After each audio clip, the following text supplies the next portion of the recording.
Okay, so as we have been chatting, March is Mhm. Social Work Month. It is such a powerful month, and social work is a powerful profession. It's actually one of the fastest growing professions in the United States. And I think people are drawn to it for a lot of different reasons. I think the idea of like seeing the humanity in people, being able to improve lives and deal with life on like such a diverse scale, whether it's like relationships, personal issues, family issues.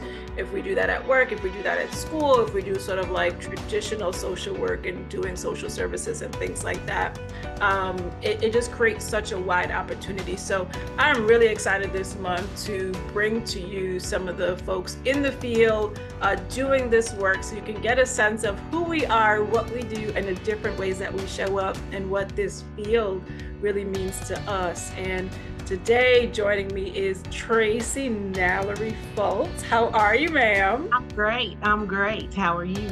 I am good, and such a pleasure to connect with you and share this space with you. Happy Social Work Month. Yes, I'm excited about it. I love this month. I love social workers. Yeah, because we just don't. Yeah, we're great people. Great people. That's it. So let's get right to it because I just love to hear what everyone has to say. So the first question for you. Let's see. Social work, inspiring action, leading change means dot dot dot. What does it mean to you? Inspiring action and leading change to me means helping people be able to connect with their emotional self, right? I'm always teaching and educating on emotions. They're natural, they're normal, they're needed.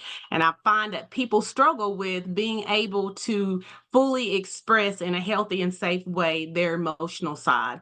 And so I believe that inspiring action and leading change is teaching them that it's okay to feel, right? We have pleasant and unpleasant emotions. So educating on that, not just educating, but also living that in my truth and showing up in my life to model it to my family, to my friends, to those that I invite into my intimate space, being able to say, we're human, and being human means we have feelings, we have emotions. And so we need to understand that in order to respond and not react. So I inspire change by saying let's be all parts human and be our emotional self. I love that.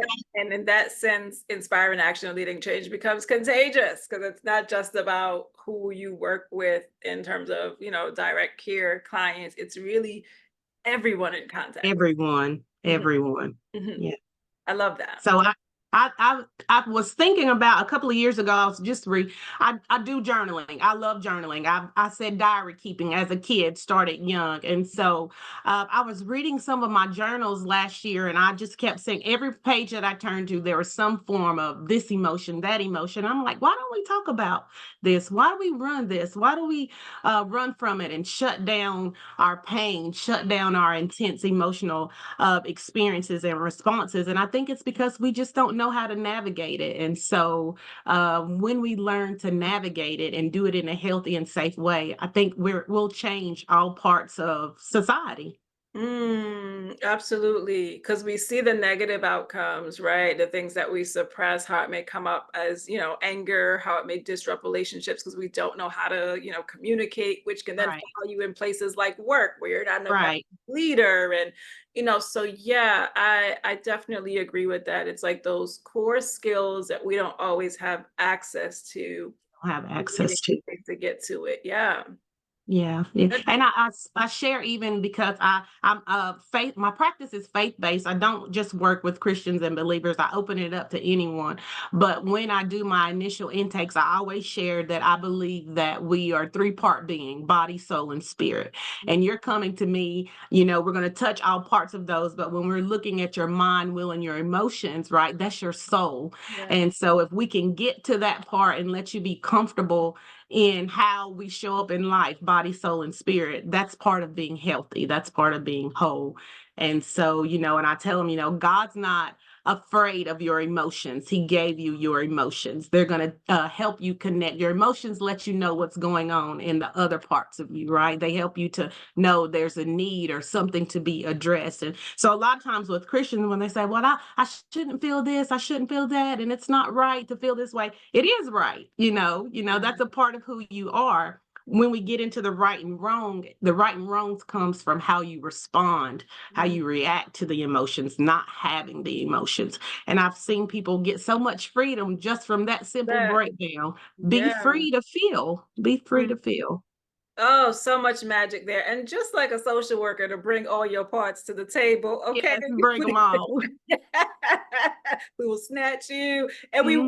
welcome, Yes. all the parts. And so much just in what you said, even from the religious standpoint, and how like we can have our faith, we can have our belief, and we can also connect in this way and bring things to the table like emotions, and learn how to talk about it and really connect to some things that might even seem taboo sometimes. Right. Yeah.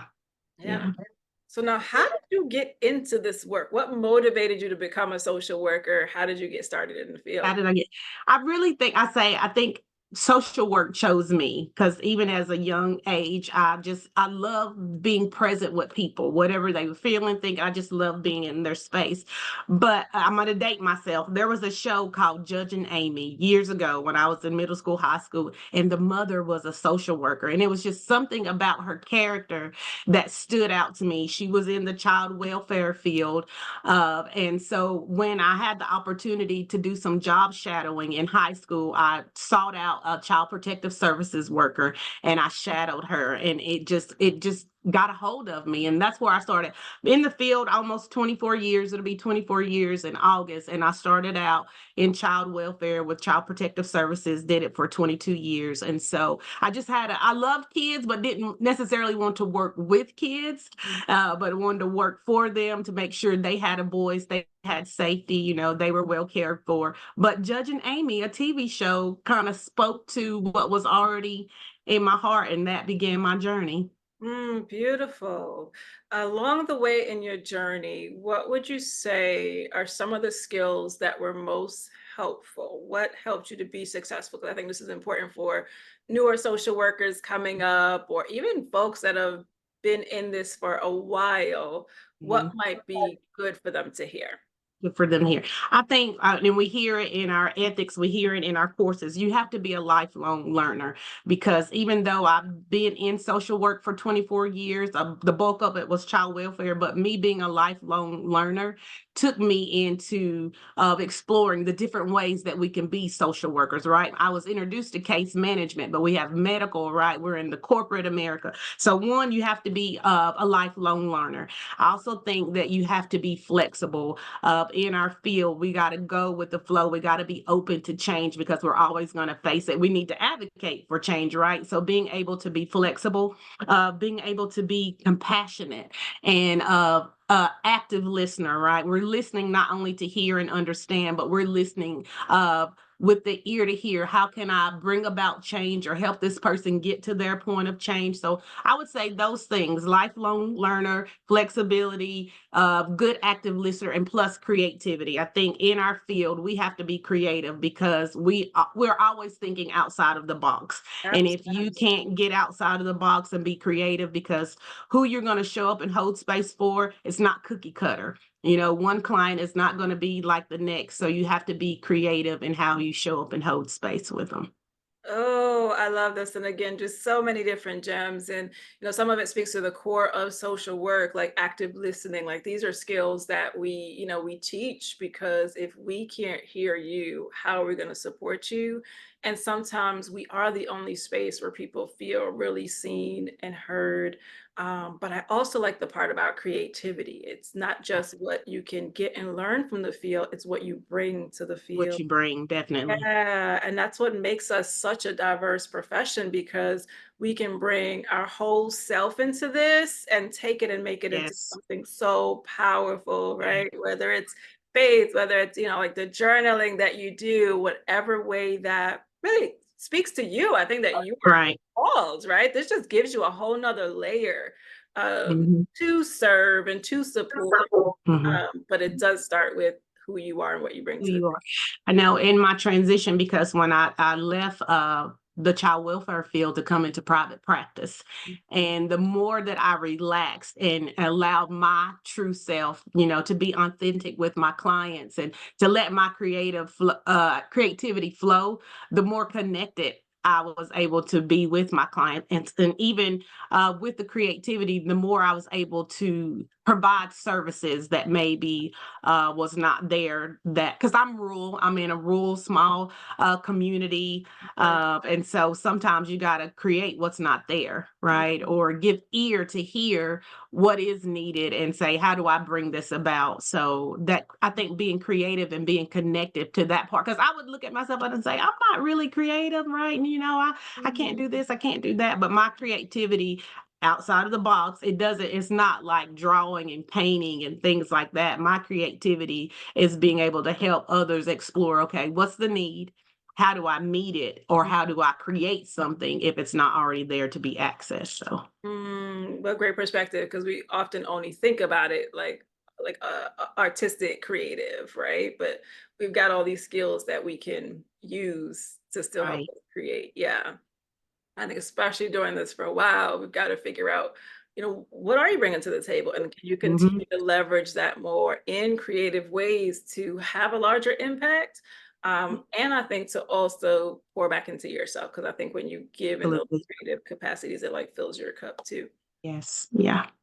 So And especially too, even with faith-based, right? yeah, Merging faith and mental health, because being trained case management, right? I was told you got to separate church and state. You can't. So being able, when you have someone and they need that spiritual aspect of them talked to or nurtured or stirred something, being able to say, okay, how can I meet that part? Because I told them, like I said, body, soul, and spirit. How can I meet that part? Meet them, because that's what needs the healing. That's what needs the connection. That's what needs the expression. How can I do this within the lines of not crossing church or state? But when I came out of that and opened my own practice, I didn't have to worry about it, but I still had to be open, because everybody that I work with doesn't have the same faith as I do.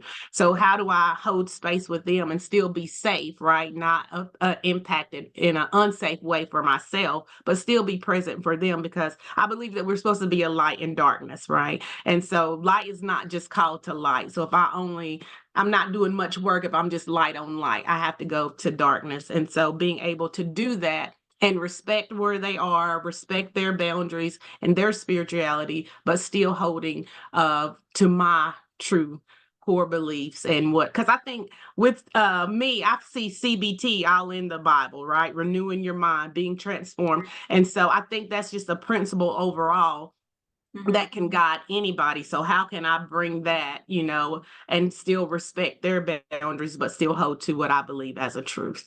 So that's all Absolutely. creativity. Absolutely. Finish the sentence for me. I wish people understood social workers, dot, dot, dot. What you said early on, that we show up everywhere. I wish people knew that social workers were not just case managers, especially the frumpy, overworked case managers that we see on TV, but we are well educated, right? We are educated and we show up in corporate America. We show up, in the juvenile justice center. We show up, right, in the medical field. I wish that people would know that we are not just limited to case management. Oh, beautiful, right, and not to say that we don't appreciate it, that arm of who we are, it's just that there's Right. so many other branches to Any other social work. branches. Yeah, and can we honor that, celebrate that, give space for that, invite us into spaces, to the table, knowing that we can be that diverse in our Right. in our Because we're pushing policy, creating yeah. policy, right? We're advocating, on the Hill at the Capitol. But we have so much wisdom that I think people overlook because they don't realize our education, our background, and our experience, that we have a lot to bring to the table. Yes, academically, professionally, and as just humans in our own life experience and all that we do and all that we believe in. Yes, ma'am. Yeah. Tracy, what a pleasure. I think there's just so many things to capture from this conversation. And on behalf of the profession, as if I'm carrying the crown, I just want to tell you thank you for Thank all you. that you do and how you've committed yourself to really figuring it out and serving in this capacity. Yeah, you're beautiful, really Thank you. You are too. mentor, visionary example of what this field can look like.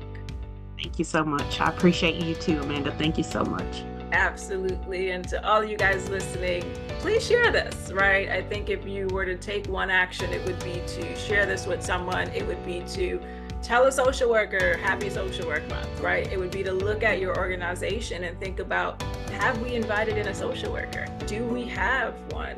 What would that look like if we had that perspective? Because I think as we start to change conversations and evolve, we can really evolve all of our policies, practices, how we support, how we advocate in just a richer, more deeper level, and really have a wider scale impact, because that really is what social work is about.